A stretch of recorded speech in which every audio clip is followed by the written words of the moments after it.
What's up, everybody? Welcome back to my YouTube channel. JJ Moore here. Hope everyone had a good day at the Airsoft field today. I know everyone went and played, and I didn't get to go play today. I had a lot to do, so with that, I want to make a video for you guys today. This is going to be what is hop up, how does it work, and what is bucking. If you've heard those terms at the field and you don't know what they are, this video will be for you. And if you want to know how to adjust your hop up, this will be for you also. So with that being said, let's get the video going, and I want to bring the giveaway up. We're 25 subs away from the giveaway. If you have subbed and you commented on any of my videos, you're entered. Nothing else to do.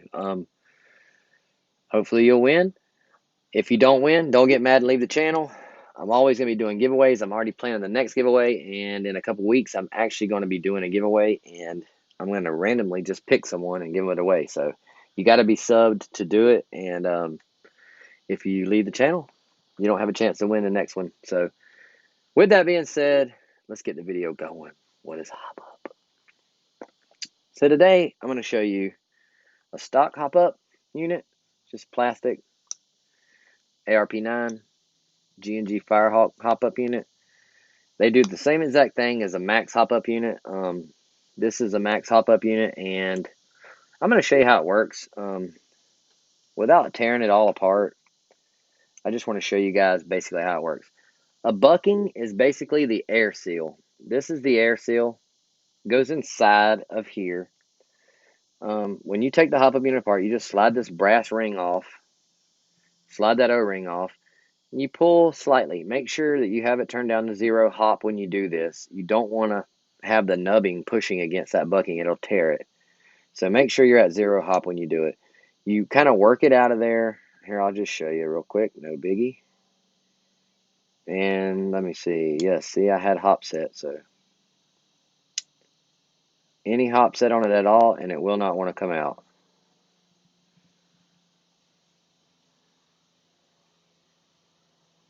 So don't go crazy if it don't come out. Just kind of gently pull it. That's your bucking. This is the bucking for a stock G&G gun. Now, in the barrel, this is a stock barrel, by the way, for ARP9. They make really good barrels. If you want to do something that's going to upgrade your accuracy, haha, thank you for subbing. Boom, boom. Haha, just got you. So, a bucking will help you get way better accuracy and a tight bore barrel. A barrel for an airsoft gun or a paintball gun or really anything that projects any kind of ball that uses force. The tighter that it fits that seal, the tighter it fits that barrel, the further it's going to go, the straighter it's going to go. If you have a straw and you put a spitball in, you put a tiny one in there and you blow it, it's just going to fizzle out. You know, just take a straw and drop a toothpick in it and blow it. It's not going to go. But make a nice tight spitball that fits that straw really good. Put it in there, and look at there. It soars. So if you want to get better accuracy, get you a good bucking and a tight bore barrel. Makes a huge difference. You don't necessarily have to have a better hop-up unit. The hop-up unit is more for long range and for getting that ball to gradually go up instead of going whenever it loses all of its energy and falling. So remember that. So you just take and line up the notch. There's a notch in the bucking. There's a notch on the barrel. Kind of slide it on gently till you feel it click. The notch on the barrel always faces away from the hop up, which is the arm. There's a little arm right here. It actually pushes down inside of the path of the ball against that bucking. I'll show you. Now, let me show you something. See, I'm glad that I did this because if you have your hop set too high, when you install it, it'll stop the bucking from going in and it can actually tear the bucking. So set it to 0. Work your bucking in your... Something is actually stopping it from going in right there. Let me see. Okay, see, that was me. This one again. I'm sitting there telling you to do it, but I couldn't see it. Now it's down all the way. I'll show you what was happening. So I had the hop turned all the way up, And if you guys can see right there at the top, see that knob sticking down? That is actually what does the hop up. So turn it all the way back to 0. I'm glad that actually happened in the video so y'all could see. Now you set it to 0 and it'll go right in. You slide the brass ring back. That's what centers the barrel and keeps the barrel from jumping. And then my white clip.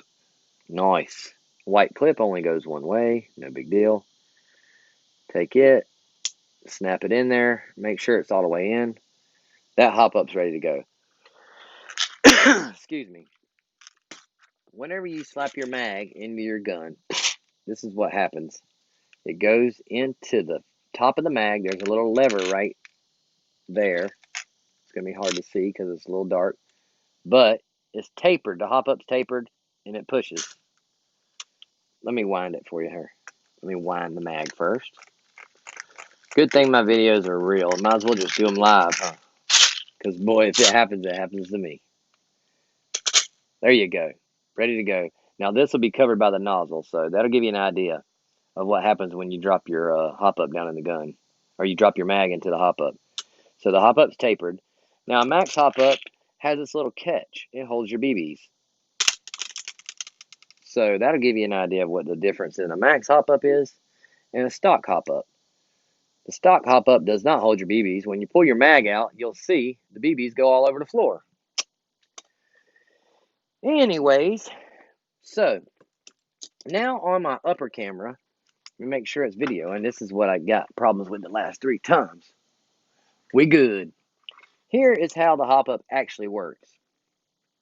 So as the ball comes out of the magazine into the hop-up unit, the ball enters the hop-up unit here. Well, right here is a little aluminum arm, and this is going to be from the top view. It looks a little something like this. It's square. And as you turn this dial right here, it's numbered from 1, 2, 3, all the way to 10. 0 being your lowest. That's no hop. We'll just say we're at 1. Well, at 1, that air seal that I showed you, the bucking, is inside of here. There is nothing against that air seal. So the ball can just shoot right through. So what the ball does is it comes in, it gets shot. Excuse me, burping. When the ball loses energy, it just falls off. And it's done. We're just going to say 100 feet. So now if you want to set your hop up, you're going to turn it. I usually go about 1 or 2 at a time. And if you look on a max hop up unit, it'll say right there, hop. And it's saying up or down. So if you want the hop to go up, you turn it to where the nubbing is putting pressure, that little arm, against the bucking. See if you guys can see it. See it sticking down right there? Try to go this way. See if you can see that way too. And now we're going to X this one out. Now we're going to be set at a 3. Your nubbing, here's your bucking again. Let me make sure my big fat head ain't in the way. Here's your arm. Now we're at a 3, so we got slight pressure against that bucking. And that little square hop up is pushing against the bucking. So when the ball comes in, now the ball makes contact with that bucking as it leaves into the barrel. So as it makes contact, it's making contact at the top. So when it makes contact at the top, what does it do? It puts a backspin on that ball. So now the ball is spinning backwards towards you. See what I'm saying? The ball's coming like this. So when it gets to that 100 feet, we'll say, this is just an estimate, 100 foot, and it drops, now it's going to get out there and it's going to rise and it's going to gain, and then it's going to fall off when it loses energy. So the ball's going to float, if you will. So if you get too much hop, what happens is you get, let me move down here to another picture. So this is at a 3, we'll say, hop, setting 3. Now if you get too much hop, let me let these BBs out. See if I can show you. Now you can really see it's really pushing down hard against that bucking, and you see that rubber sticking down. So now you got, here's your bucking. That's your air seal. Basically, that's where your nozzle comes in. Your nozzle's back. The ball pops up. Here's your ball. The nozzle comes forward, pushes it into that seal. So now the ball is getting pushed forward with the air. The nozzle makes a seal. Then you got your hop arm, we'll call it. I'm not exact what the term is, but it's basically just a metal arm pushing down into that bucking. Now you're way up there and you're putting a lot of pressure. So now it's putting a real hard pressure against the ball. So now you're going to get just a little bit more. So that's basically hop up in a nutshell. Nothing to it, guys. If you take and you set your hop up and you're watching your ball, what I usually do is I set it at 0. I'll shoot about 3 shots, then I'll turn it 1 notch. Then I'll shoot about 3 shots, and then I'll try to watch it. And you pick something far away to where you're going to be, where you think you're going to be shooting, the distance you're going to be shooting. And you pick a target, and then you try to get more distance from that target. You see what I'm saying? So where it drops, that needs to be your marking point, and then you want to try to get it to rise gradually. You don't want to go too crazy because you can't make the ball go, you know what I mean? Or funny thing, if you want to see some crazy stuff, get your target set, turn your gun upside down. It'll go straight into the ground. So, yeah. What I usually do in CQB, you're not really going to need hop up at all. I run it like a 2, maybe a 1 even. I don't even think I mess with a hop up. But if you're trying to reach all the way across a big arena, you may want it. But you're not really going to need it if you're playing up close and you're playing house or whatever. So I wouldn't sweat it too much. But if you're playing outdoors, you're definitely going to mess with that hop a lot. So set that hop up. But what was I going to tell you? Oh, if you shoot, this is funny. If you want to shoot around corners, all you got to do is just tilt your gun a little bit, and it'll curve right. Tilt your gun this way, it'll curve left. Keep that in mind. If you got somebody that you cannot hit for some reason, and they're at a good distance, all you got to do is try to get that ball to curve just right. You'll be like that movie Wanted, where they curve the bullets. That could be you. You never know. Anyways, this is hop up in a nutshell. I want to show my boy John Bailey something, and anybody else who doesn't know what a Polar Star is. He knows what a Polar Star is, but I was trying to show him how it goes. And this is a Polar Star and an ARP9. So this is a stock gearbox, basically. You basically take the gearbox apart, take all the screws out, dump the gearbox out, basically. I'm dead serious. You may use your trigger, or you may have a speed trigger you want to put in. Put your save your trigger screw. The circuit board. Take there's a switch in there for your trigger. I don't know why I'm saying it wrong. The trigger switch that is in this gun, there's one screw holding it down. Save that screw. That's the only part you're going to need. There's a new trigger board that goes in here. You'll use that screw to put it in. It sits in there kind of tight. You may have to take it and sand it a little bit. That's how I had to do mine. And that's how I had to do a friend of mine. So, yeah, just take a little piece of sandpaper, sand the edges. Don't go too crazy. But, so you got your gearbox. Put your Polar Star in. It's basically just a pneumatic cylinder, piston, and nozzle. There's your hose where it comes out the bottom. This is the actual solenoid. It's got 2 wires going to it. They plug into the board, the trigger board. Then the trigger board has a harness. It runs up through here, comes out the back, plugs into a FCU. And that is your brain. You do all your programming. You set your dwell and your rate of fire. It's all programmable. You can fine tune this baby to shoot darts if you want to. You'll have a little 7.4 LiPo that goes in there. It lasts about a month if you unplug it after every time you play. That's a Polar Star in a nutshell. Other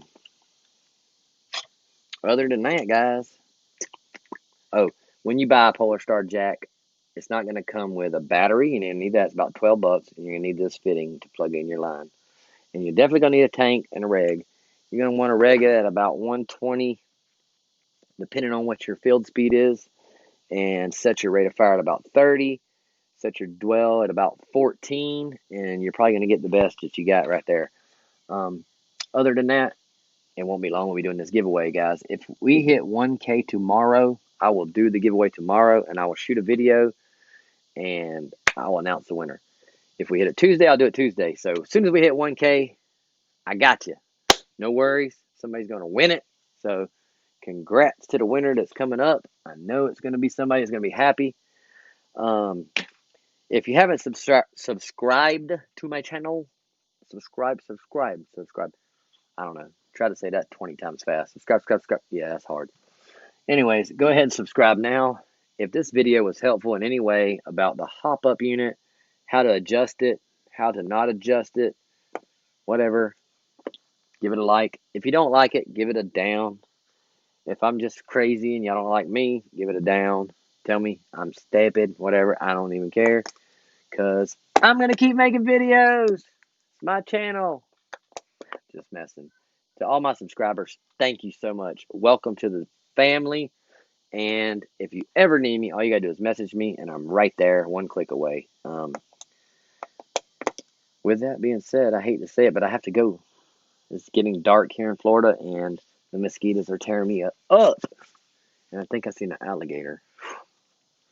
If y'all need anything, hit me up. Y'all have a good day. Don't forget to subscribe and like. Turn on notifications. My next video is going to be hot. I guarantee you, you're going to like this next video I got coming. Have a good day. Bye.